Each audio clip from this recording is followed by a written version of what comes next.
Hey, I'm Dan Foulds. And I'm Brandon Bain. This is Rubbin' and Grubbin'. Rubbin' is racing. And grubbin' is tasting. And you can look at me and tell that I'm pretty good at that. Let me slide this down. Happy Easter, everyone.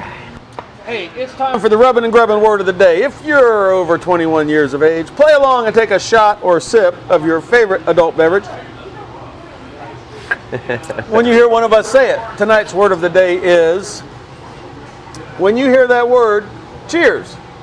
The word of the day last week was turn to crew. I like it. I like it. That's a good one, man. I watched the show and I was like, there it is. That's a good one. Had I known, I'd have been dropping that one for sure, man. I know Bubba and all the guys were definitely watching last week back at home, so I would have dropped that one a lot.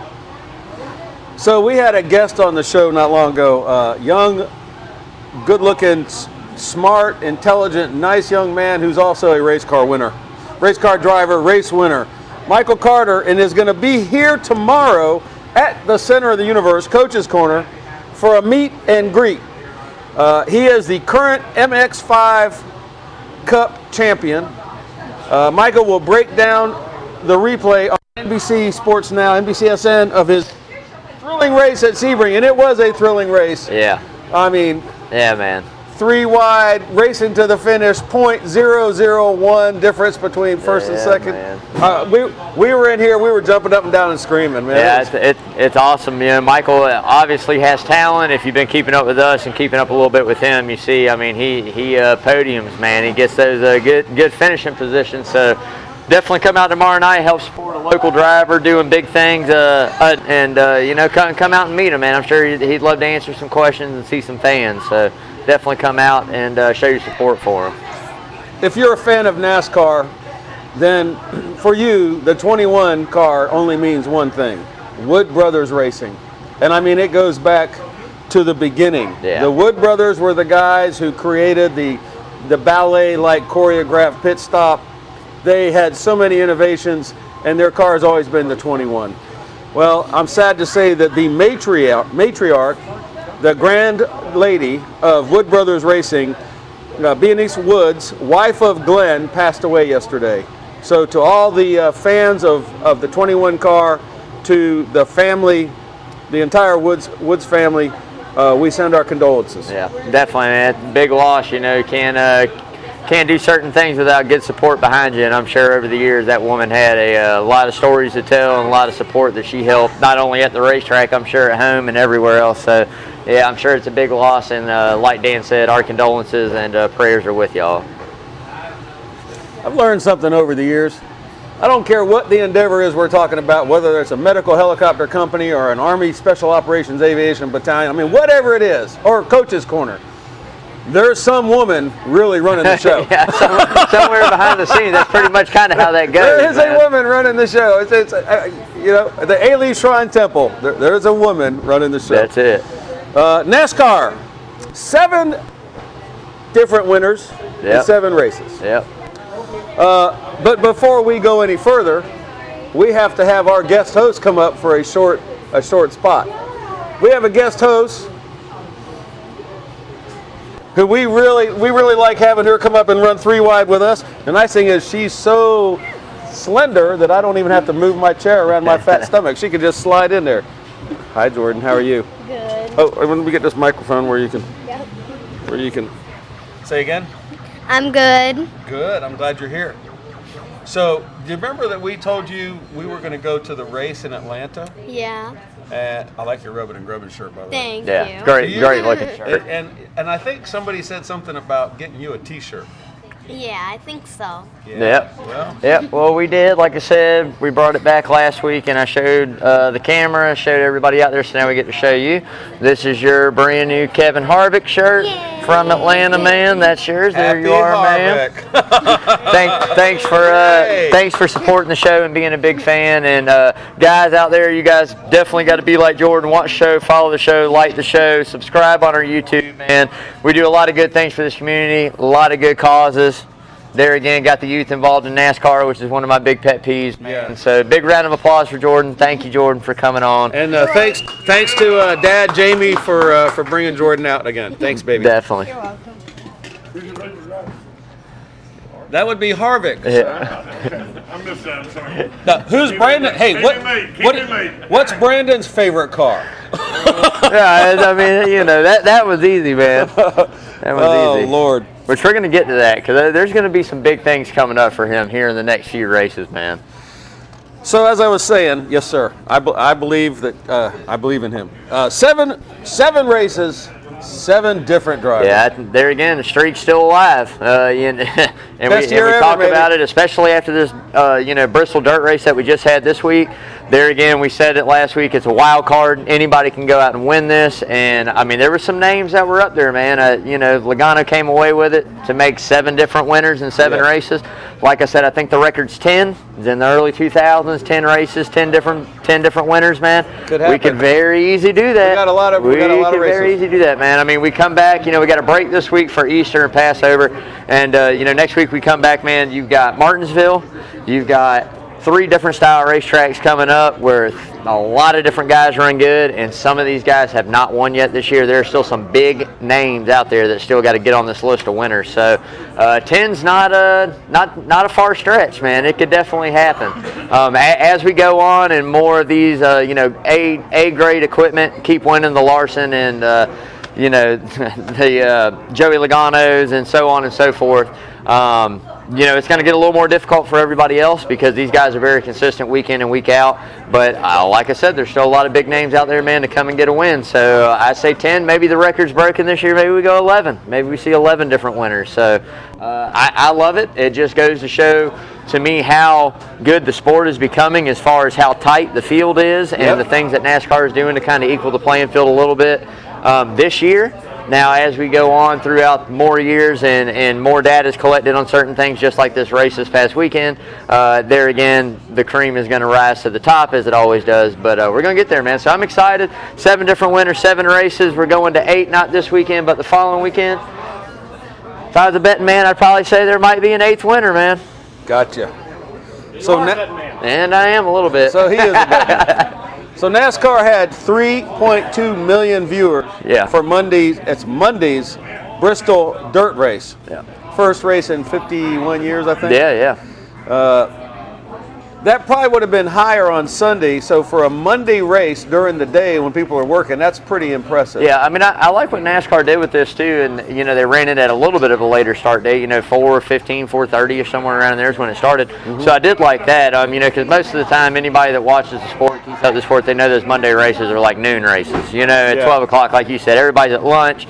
You turn it on, catch it for a minute, and then next thing you know, you're back to work, and by the time you get home, it's over. So I always record and stay off my phone and tell everybody, tell everybody not to text me anything about it whenever that happens. Spoiler alert.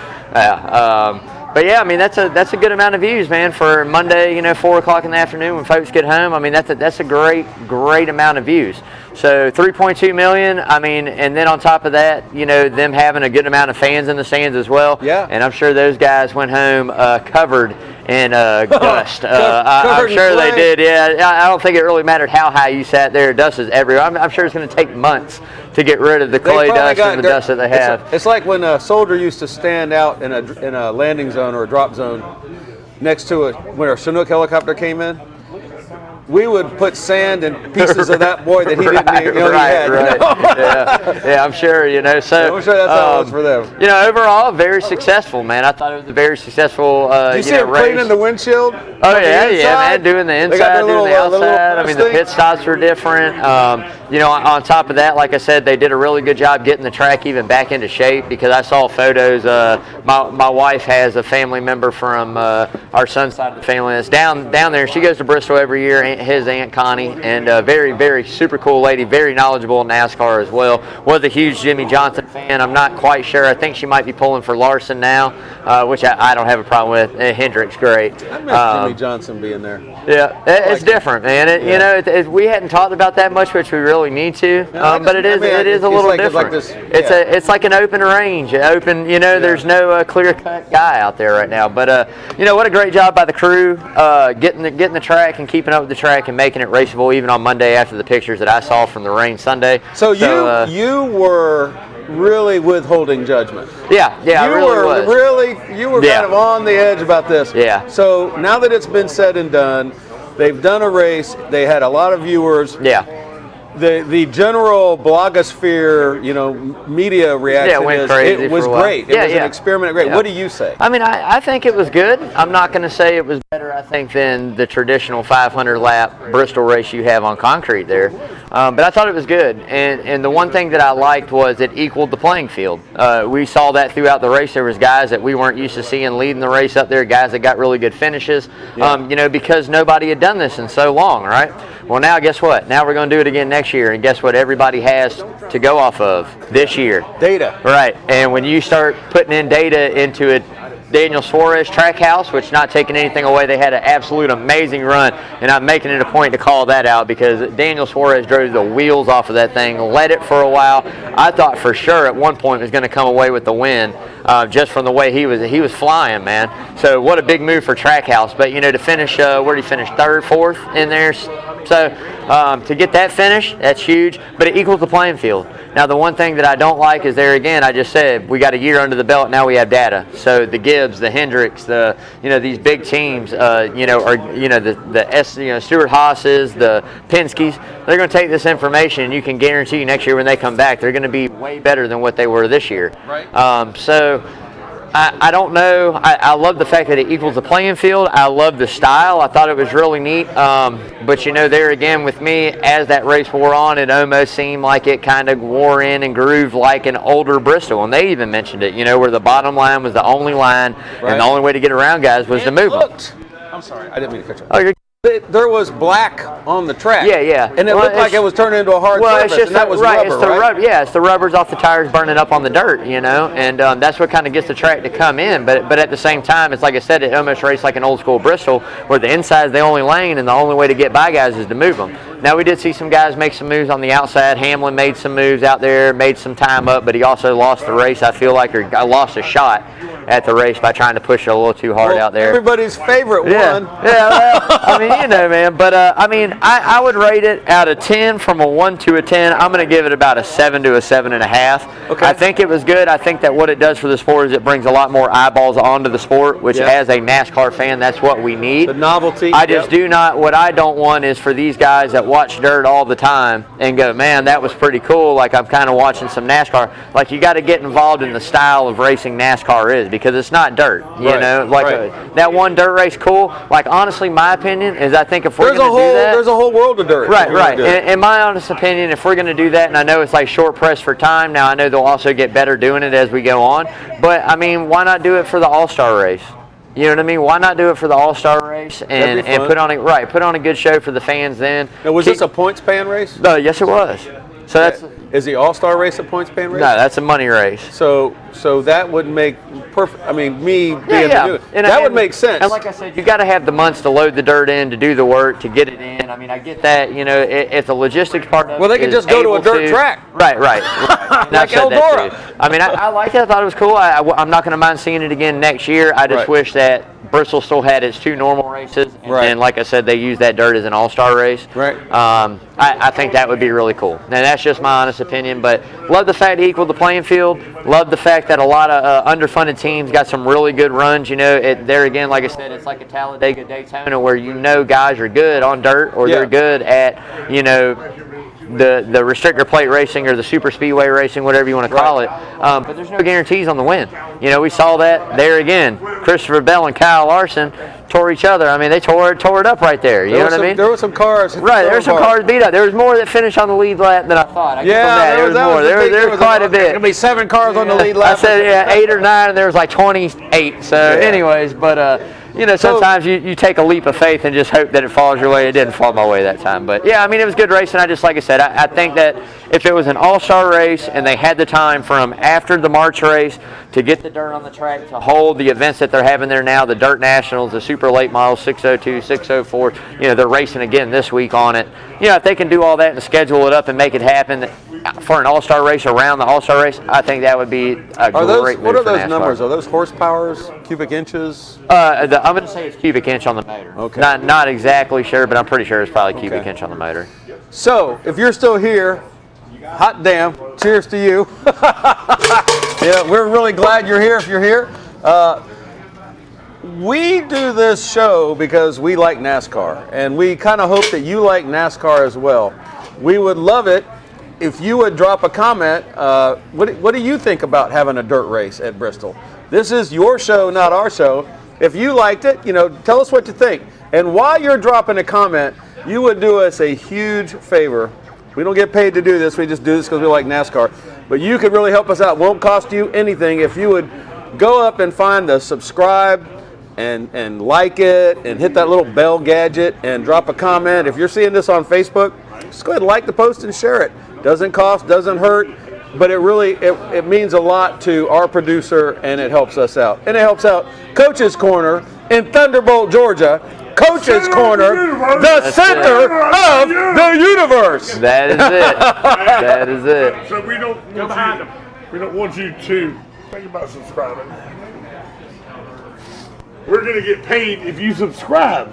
So we want you to subscribe to YouTube. That's it. Right? That's it. So we can get paid. I get paid in beer. All right. Well, anyway, don't contradict yourself. Anyway, we this guy right here and this guy right here. This, by the way, is John Henderson. He is he's almost in charge here.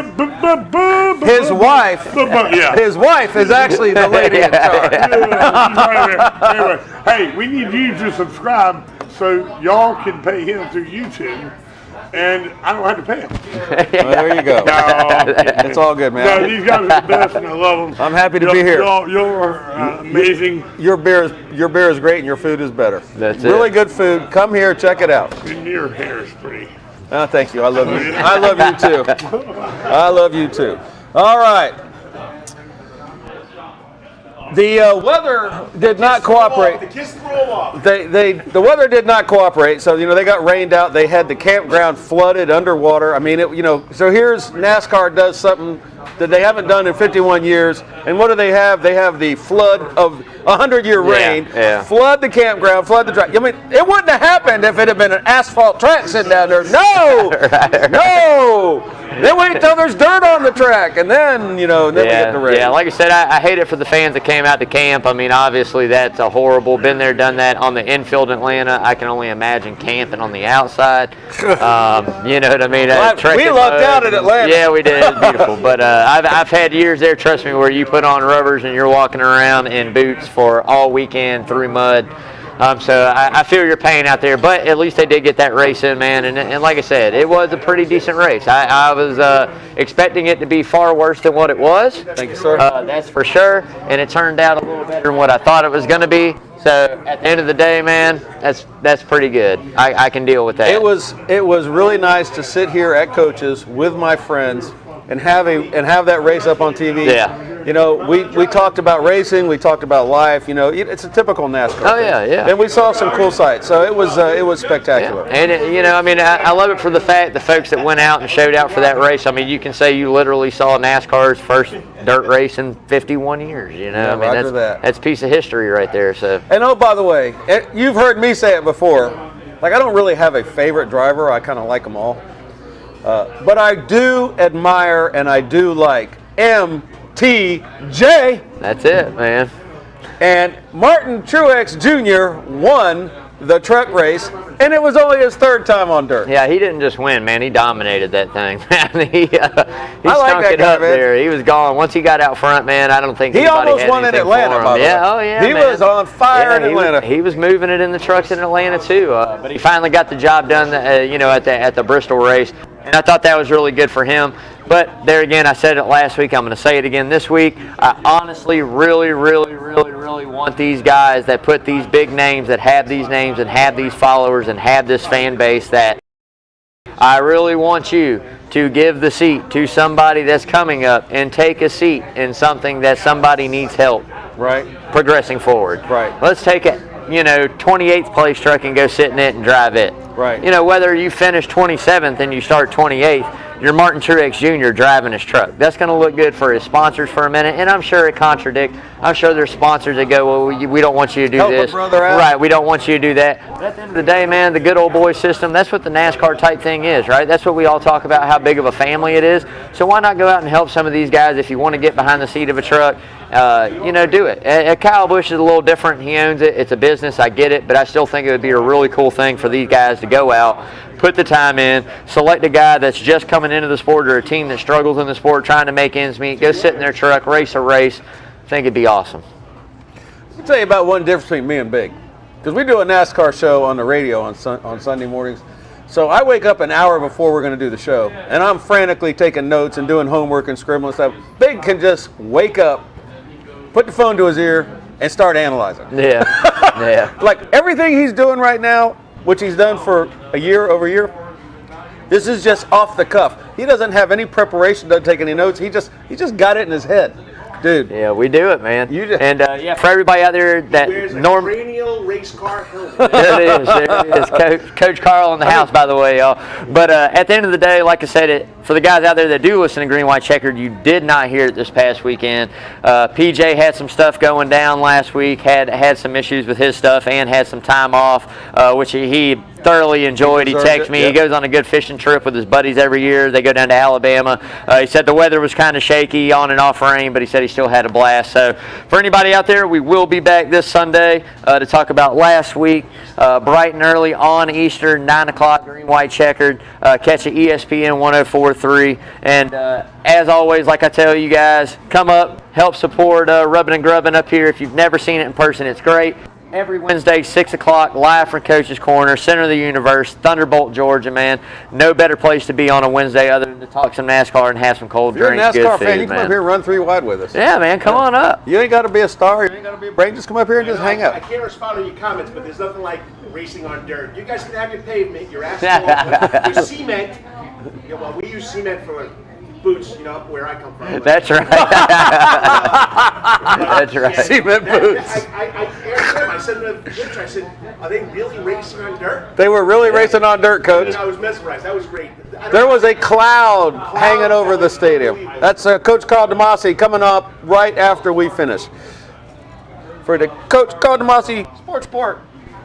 All right. A safety truck hit John Hunter Nemechek's truck during the caution. So that's not cheers for that guy. The dirt tough day. NASCAR did allow the teams to add another set of tires because those tires they were like knobby tires. Yeah. They weren't slicks. Cube. They're cubes. So they're cut tread both ways, vertically and horizontally, so it throws the dirt out of the actual tread. That's why they're cut that way. And, we talked about it last week. The question was brought up, are they going to wear and tear the way they normally do? And I tell you what, through the early part of that race, they wore the right rears out on those cars, man. Yeah. They tore those things up. And as it started rubbing... So they're sliding, right? Yeah. You're spinning. Those wheels are spinning, man. They're burning on that dirt, So what normally wears out the most, the right front on asphalt? Well, it just depends. I mean, most of the time it's going to be your right rear always just because of the G-force at your pitch. We turn left, so the weight carries to the back most of the time. Usually it's always going to be the right rear that carries the burden and just the way the car sets. But, there again, like I said, I didn't really have a for sure answer. And through the first part of the race, they burned up quick. And as it went on and that rubber got laid down on top of the dirt, then it started kind of easing off a little bit. Yeah. So it was pretty neat, man. It was a pretty good deal. But, yeah, I also read an article today. They're getting ready to test a rain tire at Martinsville, which I'm not happy about. I talk about it all the time. I'm not happy about that. There's no reason we should be racing anything other than a road course in the rain. If that's what we're going to do, that's fine. But no short tracks in the rain, man. That would be really different. Yeah, it's just taken away. I mean, NASCAR's NASCAR, man. Now we're trying to become like this all-around racing everything. Dirt, Penske bringing up, talking about a street race, which I just think is absolutely insane, which I pray to God that never happens. But unless you come to Savannah. No, I don't even care if you do that. Then we're talking about rain tires at Martinsville on a short track. They're testing, feeling the waters. I mean, I love the fact that, it's the advancement of the sport. They're trying to figure out new things, way to get new sets of eyeballs on it. But at the end of the day, we can't lose the foundation of what NASCAR is, and it's oval racing and asphalt racing and concrete racing. That's what it is. Right. It's going fast, turning left, setting your car up, long runs, passing guys. That's what it is. And that's the one thing I was saying earlier with how many viewers you saw with Bristol on dirt and a lot of dirt guys wanting to be involved in it. Hey, man, that's cool. I just really hope they don't expect that dirt style racing every week, right. And kind of get petered out on it and just go, oh, well, it's not really what I thought it was. So I don't really like it. There's a whole series. It's the Wayland Modified. Yeah. Right? Wayland Modified. That's dirt. Isn't that Yep. all dirt? That's all dirt all the time. Yep. And you could probably find that. Yep. On Yeah, I mean, definitely. You can. I mean, any kind of racing dirt. I mean, if you're into any dirt. of it's out there to find now, I didn't know anything today. about the Mazda MX-5 Cup. Right. And I almost had a heart attack when Michael Carter almost. Got that one, man. So now we got a whole other thing we can look at. Yeah. I mean, it's just, like I said, there again, I'm a race fan, right? So it's not just it's not just NASCAR. I like racing. Like I say all the time, we could race tricycles outside around the parking lot. I'm probably going to either be in it or I've got a favorite. I'm picking a winner. You know what I mean? I love racing. They did that on an advertisement. Yeah, horses, all of it. Cars, one horsepower or 750 horsepower. I love it. I think it's amazing. We got to say cheers, even though he's not my favorite guy. He won the first dirt race in 51 years, Mr. Joey Logano. Yeah, cheers to Logano. He's dry tonight, so I'll just say cheers to him. I appreciate it because my wife had him in our game of skill over here. So you made a little green on that? Yeah, I'll take that. Oh, yeah, sweet. It was all right. I had Hamlin too, so there for a while. Either way it went, I thought I had it wrapped up. But yeah, I mean, there again, like I said, good race. Big shout out to Joey Logano, man. But not only being said, first dirt race win, 51 years, little piece of NASCAR history. Take home that first, inaugural trophy, if you want to call it that. It's pretty neat deal, but I think it's also neat. You got Ricky Stenhouse Jr. coming in second, man, having a great run, finishing second. Yeah. Hamlin got a little crazy there, finished third, and as I mentioned earlier, you got Trackhouse, man. Trackhouse Racing with Daniel Suarez finishing in fourth place, running the wheels off of it. Absolutely amazing run. Definitely a big move for that team, big payday for that team. First one since they started it up. So love to see that. And just some of the other names, man. I mean, you had Ryan Newman up there. You had, a lot of guys. You had some big name guys that weren't up there that you're used to seeing up there. So, like I said, I love the fact it equaled the playing field. Everybody seemed like a lot. Even though Penske car won, a major guy in the sport won, it was still a good race and gave a lot of guys a lot of opportunities for some airtime and leading the race, man. So, think it's great. Just like I said, to me, got to be the All-Star race, not the spring race. But I kind of think that's probably a pretty decent idea. I just saw the 19th hole star. Yeah, the 19th hole. Sean, so we had 4 of our 5 shows in here all at once. Yeah, man. Everybody's representing from something in the house, man. So yeah, if you guys are we going to talk now, about that later, or are we talking about the 19th hole in here? That leads us.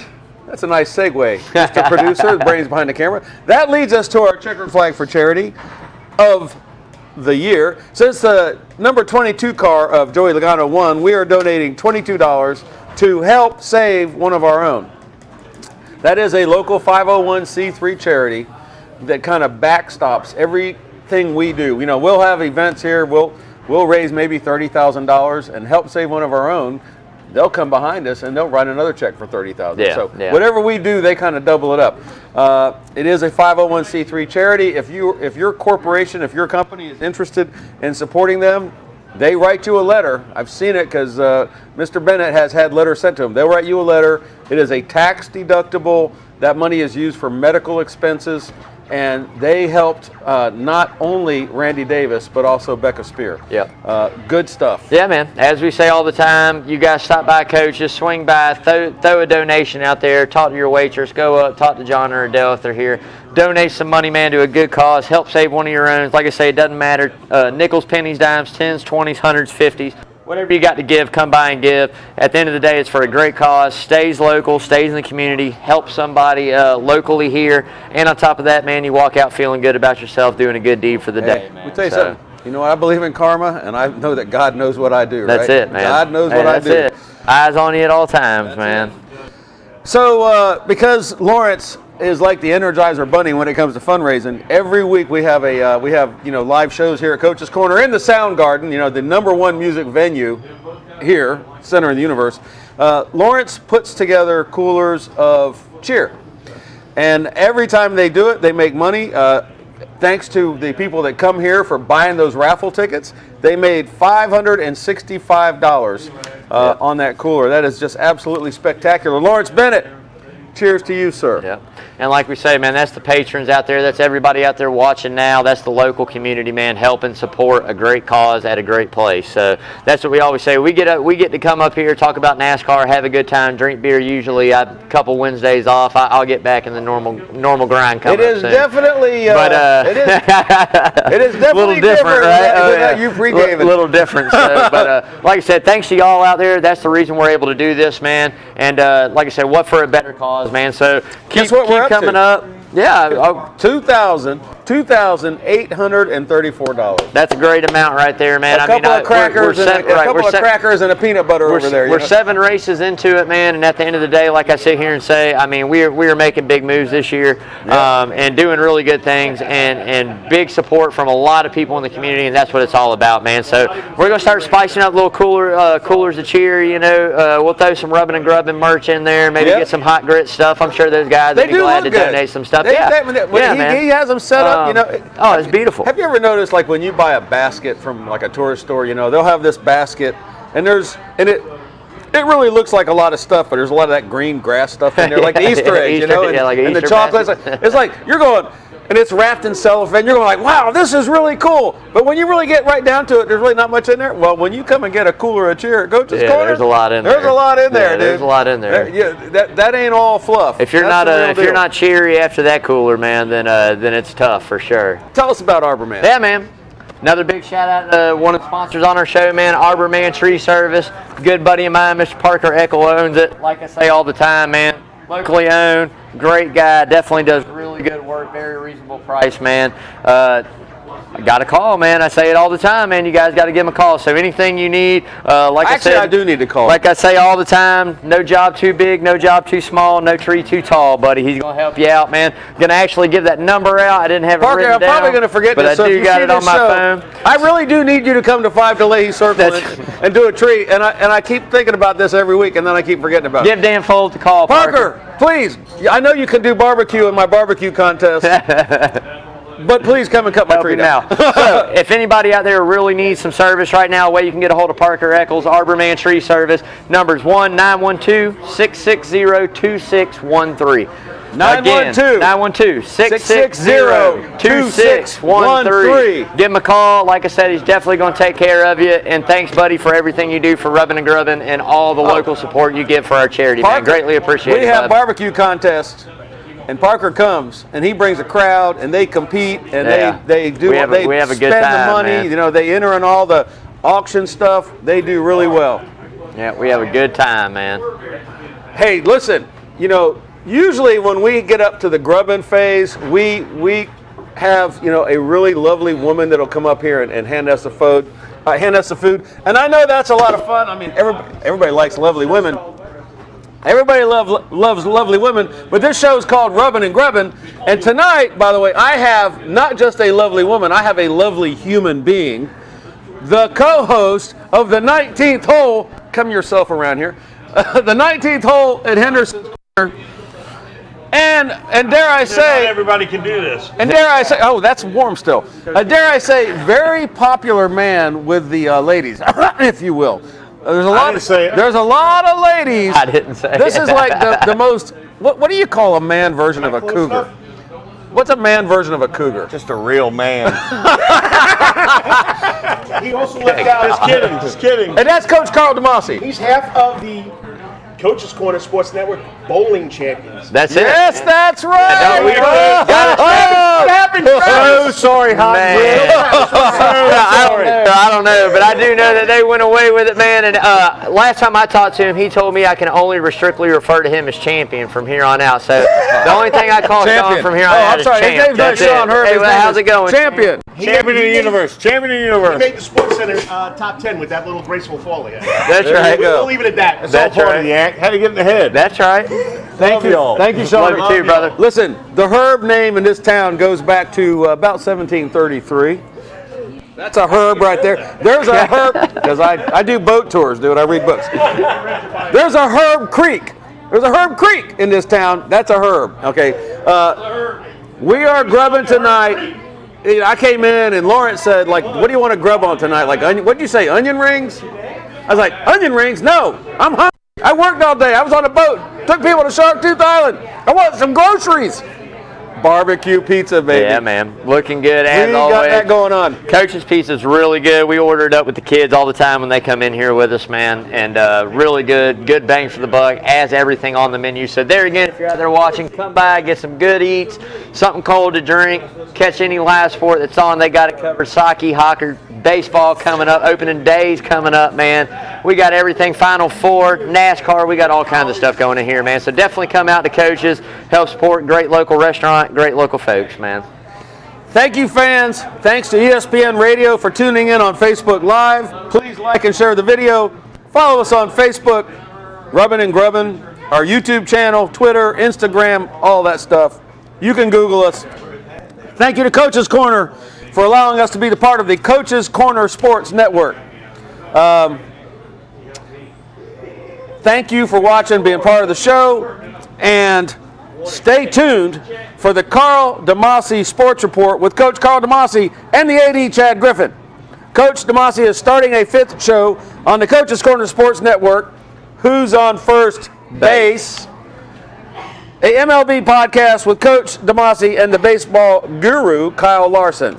No, Lawson. Lawson. Race car driver. Lawson. Hey, you're rubbing off on him, Brandon. I know. I'm in his I head, swear man. to God, he had Larson on this piece of paper last week. Okay, yeah, that's $1 for you in a bucket. Also, Typo here. Also, I got dollars here. Don't forget, we bust these kids' stones pretty regularly, but there's a couple of really nice guys do this sports podcast.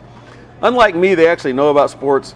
The Hot Grits podcast, it's on iTunes and Spotify, and you can and you will laugh along with Travis and Spencer as they break down the week in sports.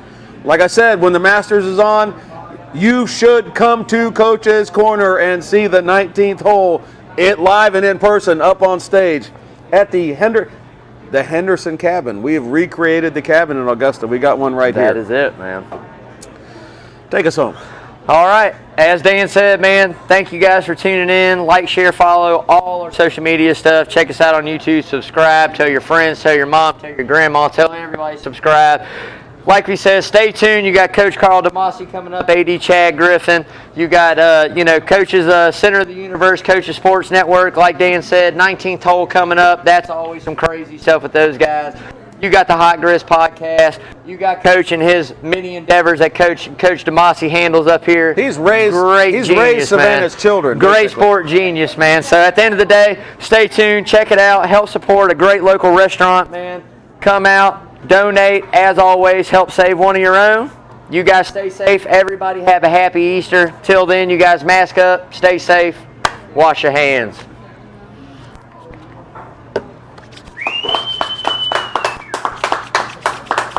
Well done, sir. Yeah, another good one, man. Well done. Another good one. Another good one.